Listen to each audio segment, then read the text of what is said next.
పైకి వచ్చా మేడం అంటే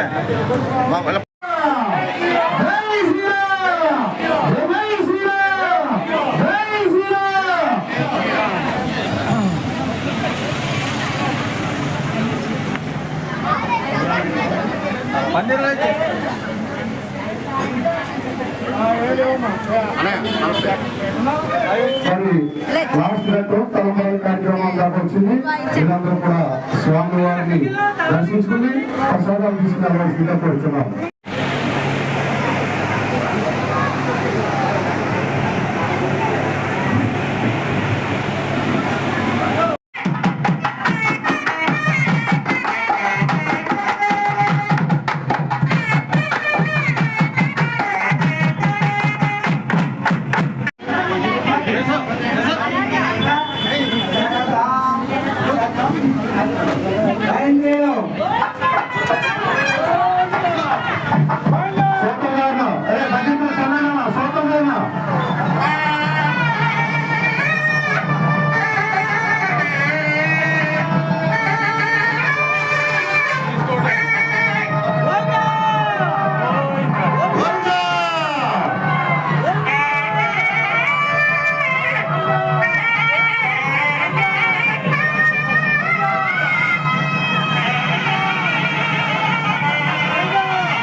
స్వామివారి కళ్యాణం అత్యంత వైభవంగా జరపబడును.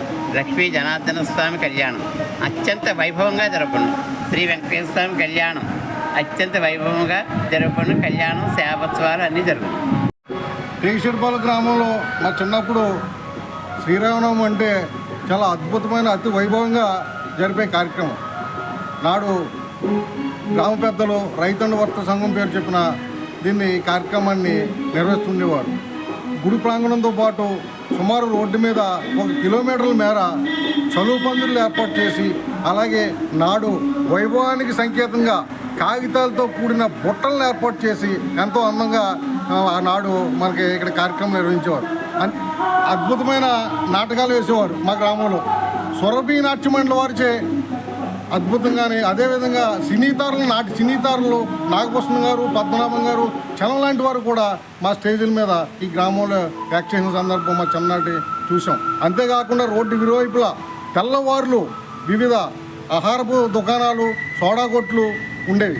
ఆ కార్యక్రమం నిమిత్తం ఒక నాటకం వేసి, నాటకం అయ్యే లోపల ఉదయం పూట 4 అయ్యేది.